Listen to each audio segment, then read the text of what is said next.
Good evening.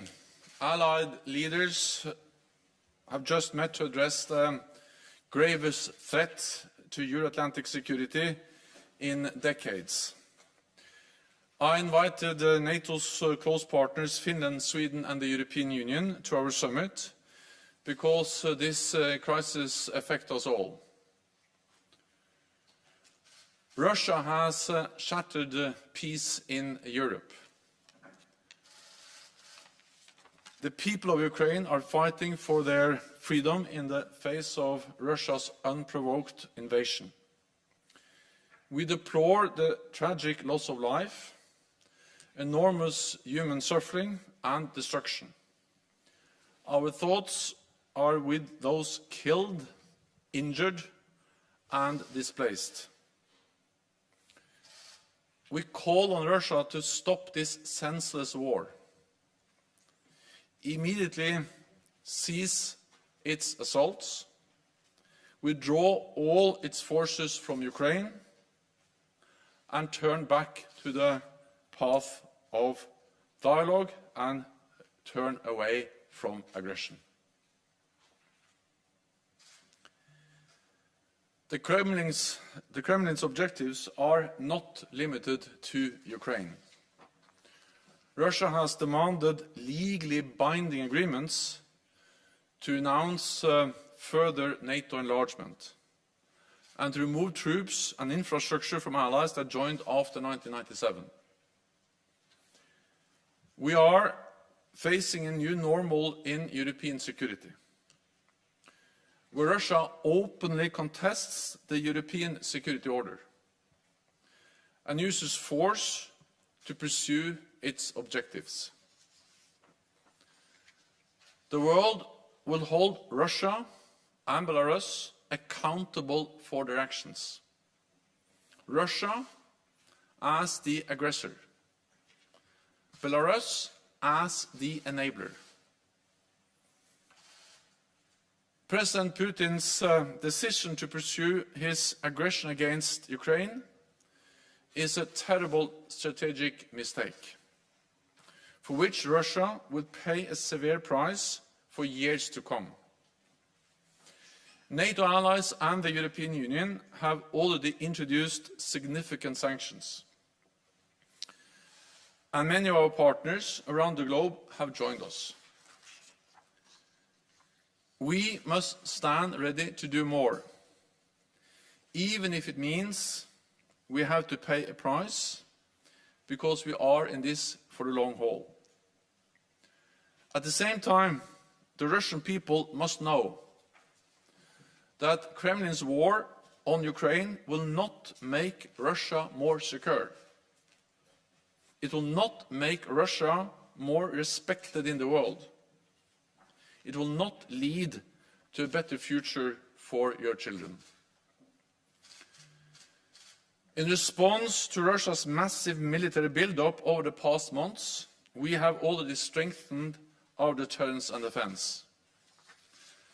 Yesterday, NATO allies activated our defense plans. And as a result, we are deploying elements of the NATO response force on land, at sea and in the air, to further strengthen our posture and to respond quickly to any contingency. The United States, Canada and European allies have deployed thousands of more troops to the eastern part of the alliance. We have over 100 jets at high alert, operating in over 30 different locations, and over 120 ships from the high north to the Mediterranean, including 3 strike carrier groups. There must be no space for miscalculation or misunderstanding. We will do what it takes to protect and defend every ally and every inch of NATO territory. Leaders today also made clear that we must continue our support to Ukraine. The Kremlin is trying to make NATO and the EU provide less support to our partners. So our collective answer must be more support to countries like Georgia, Moldova, and Bosnia-Herzegovina, to help them succeed with their democratic reforms and pursue the path that they have freely chosen. More than ever, this crisis demonstrates the importance of North America and Europe standing together in NATO. There is no security in Europe without a strong transatlantic bond. With that, I'm ready to take your questions. Okay, we'll go to Al Jazeera. James Bays, Al Jazeera. How fearful are you about the possible fall of Kiev? How long, in your estimation, can the government of Ukraine last?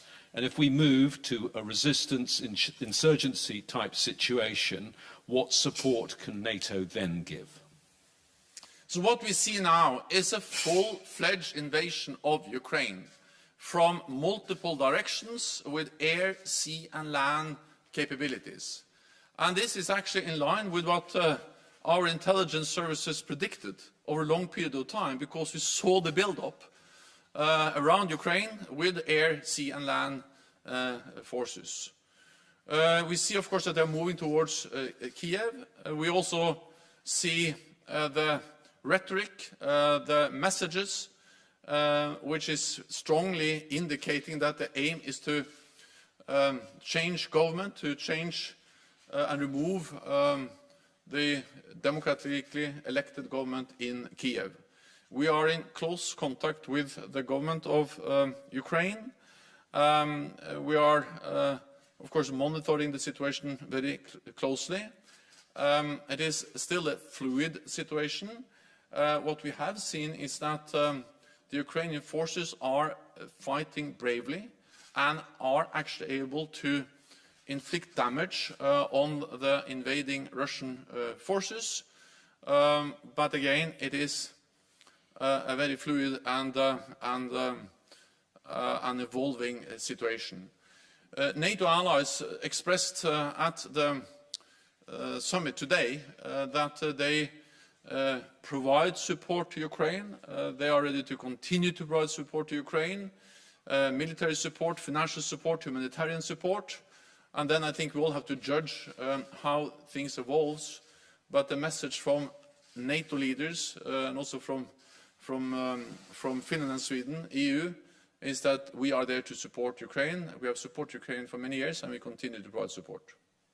We'll go to the National Press Agency of Ukraine.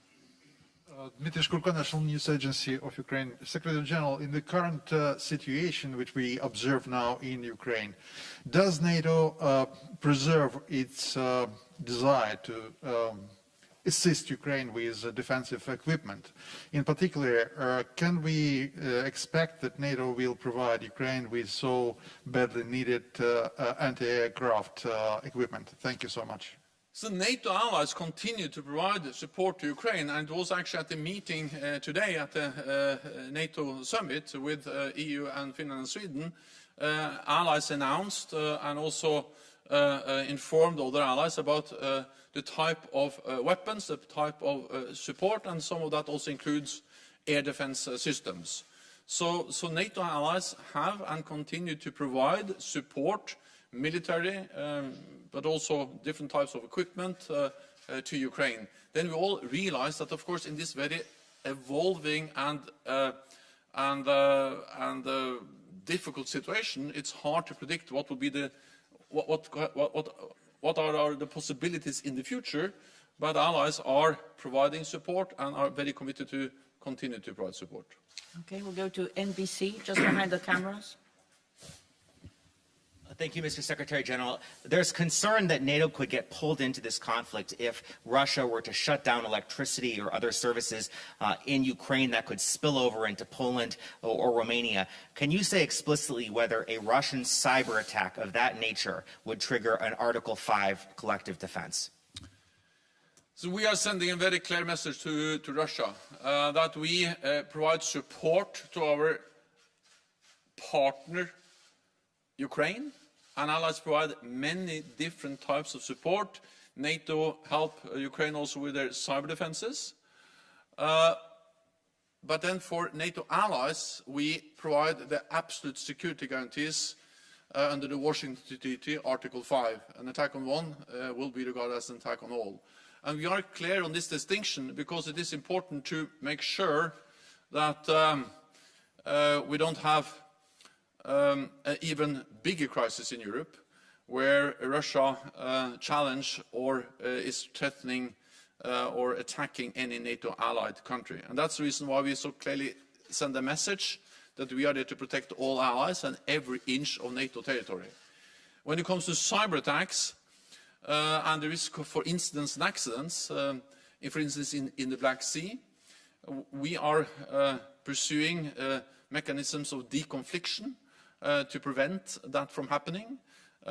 We have, as NATO allies, especially the United States, have done that, for instance, in Syria over a long period of time. And we, of course, are very focused. I spoke with Sarkar, the NATO Supreme Commander, on that issue recently.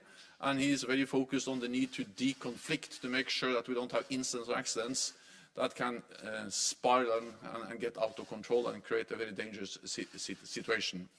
On cyber, well, we have stated that cyber attacks can trigger Article 5, but we have never gone into the position where we give a potential adversary the privilege of defining exactly when we trigger Article 5.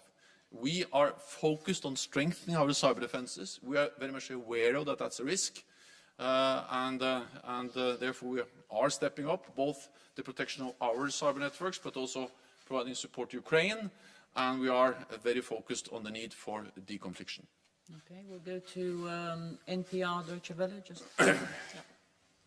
Thank you. Terry Schultz with NPR and DW. I want to know more about the deployment of the NRF forces, please. How many will be sent where, from where? How long will it take to get there? Thinking about military mobility, as always.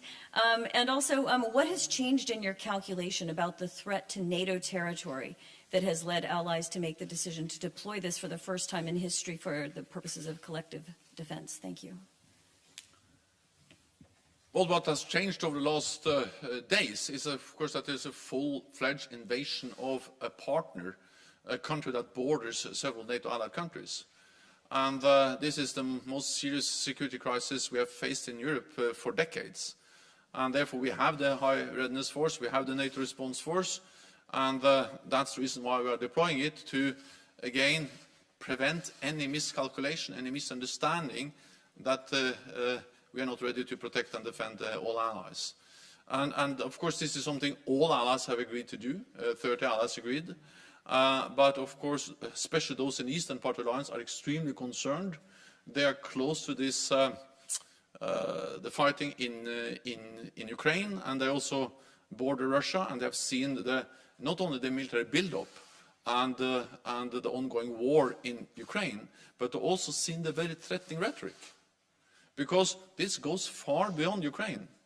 This is about how Russia is actually challenging, contesting core values for our security, and demanding that NATO should withdraw all forces and infrastructure from almost half of our members.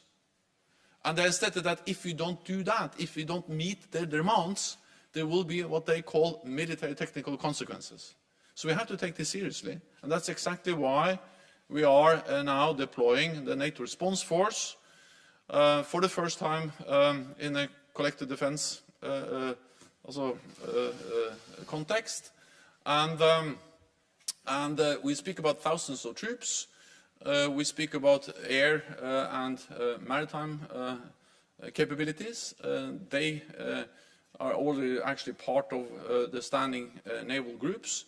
We have many planes operating in the eastern part of the alliance, and then several allies have partly already assigned troops and forces to the NATO Response Force. We have the lead elements, which are led by France. We have the United States, which has assigned thousands of troops to the NATO response force, and these will be deployed to different places in the eastern part of the lines. Well, they are partly coming from the United States, but these are also very much European troops. For instance, the lead element, the VJTF, the High Readiness Joint Task Force, is now led by France. There's a strong German component there, and other allies also part of that. Associated Press. Lon Cook, Associated Press. Just to follow up on that, Secretary General, the VJTF can only go to one place, and you have 8 allies that are extremely nervous. I mean, where might you send it? Have you identified a particular weakness on that eastern flank? Thank you. But I think we have to understand that we have many elements, components of the NATO response force. We have increased the readiness of the NATO response force, and then I don't speak only about the lead element or the VJTF, the Very High Readiness Joint Task Force, but we speak about more elements than just that one. Second, we have allies, the United States, but also the United Kingdom and other allies, that have increased readiness of forces that are assigned to NATO and the NATO response force. So, of course, these are additional forces that we can deploy as part of the broader deployment of the NATO response force. I'm not saying that we are deploying the whole force. The size of the NATO response force has been tripled since 2014 to roughly 40,000 troops. I'm not saying we are deploying the whole thing. I'm saying that we are deploying elements of the lead, also the VJTF, and elements of the rest of the NATO response force. And then it is for SACEUR to make final decisions exactly on where the different elements are deployed. But we activated the defense plans yesterday, and now the elements of this force will be deployed, or is being deployed. Okay, we'll go to TV2. Lady in white. Lady in white over there. Thanks, Elin Sørsdal, TV2 Norway. I'll just follow up on AP and what Terry from NPR said. How quick can these troops and this force be deployed? But some of these forces are already operating because we have sea and air forces, which are also already part of the NATO maritime forces operating from the Barents Sea down to the Mediterranean. Some are air forces, the air component of the NATO response force. And then some of the land forces also can move within a few days because they are part of either the lead element, which has already high readiness, or the other elements that has been put on high readiness. So we speak about days, and some are already operating because we have increased our presence already. Okay, we'll try to take a couple of questions online. We'll go first to Frankfurt Allgemeine Zeitung, Thomas Kutschka. Thanks a lot. Good afternoon. Secretary General, in the statement that has just been released, it is said that Russia's actions are flagrant rejection of the principles enshrined in the NATO-Russia Founding Act. And then it continues, it is Russia that has walked away from its commitments under the Act. Does that mean that NATO now considers the NATO-Russia Founding Act as obsolete, or do NATO member states are they still bound? Do they still feel bound by this document? Thanks a lot. NATO leaders decided today a statement where we clearly state the fact that Russia has walked away. The NATO-Russia Founding Act is based on some core principles enshrined in the Founding Act, and that is the respect for territorial integrity and sovereignty of all countries, including, of course, Ukraine.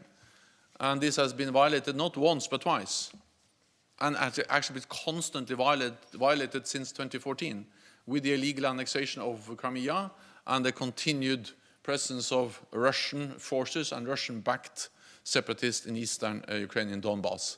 And this is further violated with the full-fledged invasion of Ukraine that we have seen over the last couple of days. So what we see is that Russia showed no respect for the NATO-Russia Founding Act. And of course, if you have a founding act between two partners, NATO and Russia, and one part doesn't respect that agreement, the agreement doesn't work. It doesn't function. It doesn't help us to improve our relationship with Russia. Because even if the founding act has good provisions and good intentions, if these intentions and the provisions and the founding act is not respected, it doesn't work. So that's the reality. The NATO-Russia Founding Act doesn't work because one side, Russia, has violated it over many years, but now we see a extremely blatant and flagrant violation of the founding act with the invasion of Ukraine. We'll take the next question online also from Greg Palkett from Fox. Thank you, Juana. Thank you, Mr. Secretary General. Two quick questions, one about war, one about peace. Do you agree with some reports of intelligence officials that Kiev could fall within the next, say, day or two? And despite the bravery of the fighting that you have cited among Ukrainian soldiers, do you see a defeat inevitable if war goes on? And the quick question about peace, there is discussion, President Zelensky offering to discuss with Russia an approach to peace that might include neutrality for Ukraine. Would you agree to something like that? Thank you. The first on the situation on the ground. It is a full invasion of Ukraine.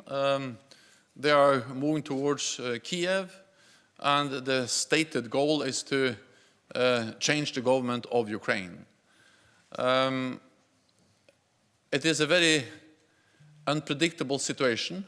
Therefore, I will not speculate, but I will pay my respect to the Ukrainian armed forces, which are really proving their bravery and their courage by fighting and standing up against the much larger invading Russian force. On potential talks between the government of Ukraine, President Zelensky, and Russia, my main message is that this is for President Zelensky and the government of Ukraine to decide.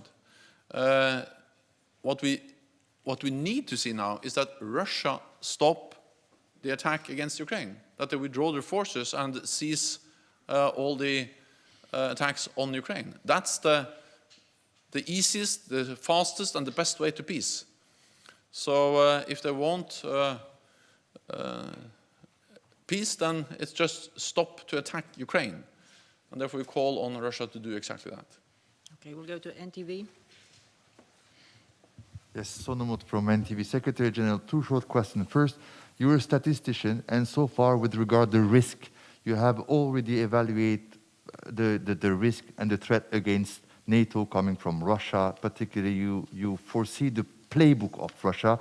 And so my first question is, what is the risk that this conflict spread where, and what might be the end goal of Russia? And my second question is, you have at the tip of your fingers the security of 1 billion citizens in the transatlantic area. So you met with on VTC all the leaders. Can you reassure the public opinion that if there is a genuine threat coming from, because the rhetoric, the aggressive rhetoric of Russia, its behavior is unacceptable, that all member states are committed to defend and protect every single centimeter of NATO? Thank you.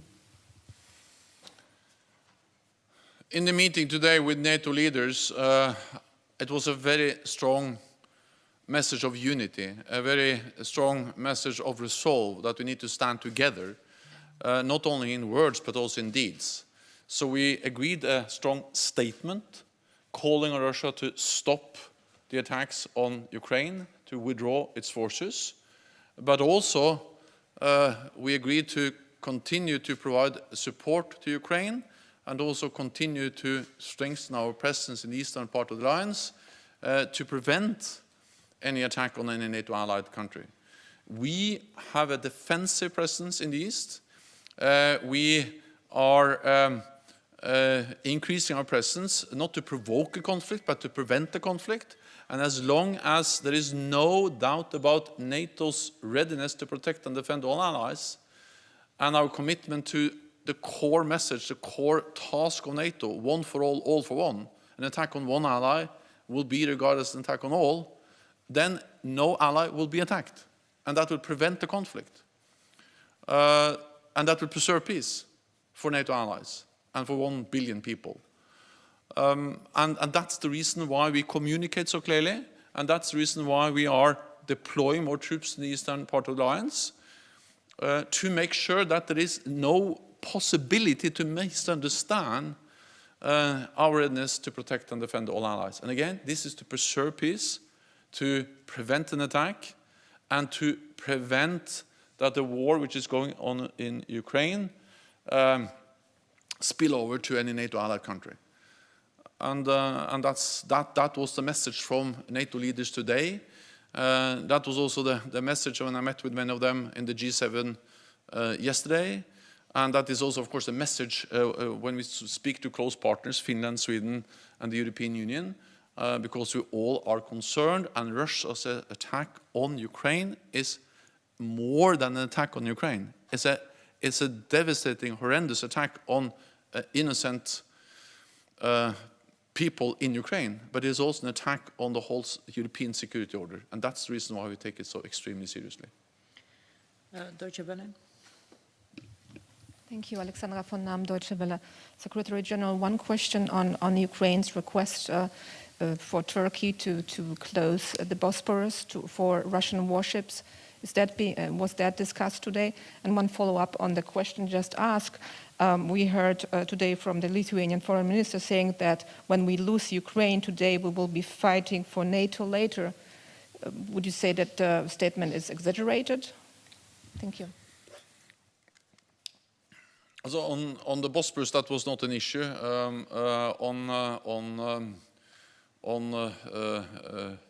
The potential attack or any potential attack on a NATO allied country, well, that has been my message throughout the whole day. That was the message from the NATO leaders in the summit today, is that we are there to protect and defend all allies. NATO is the strongest military alliance in the world. And make no mistake, we are there to protect and defend all allies and every inch of NATO territory. And we convey that message again and again, both in words but also in deeds. And that's the way to prevent war, that's the way to prevent an attack, to preserve peace, and we have done so for more than 70 years, and we will continue to do it, also in the light of the attack on Ukraine. Thank you very much. This concludes this press conference. Thank you so much.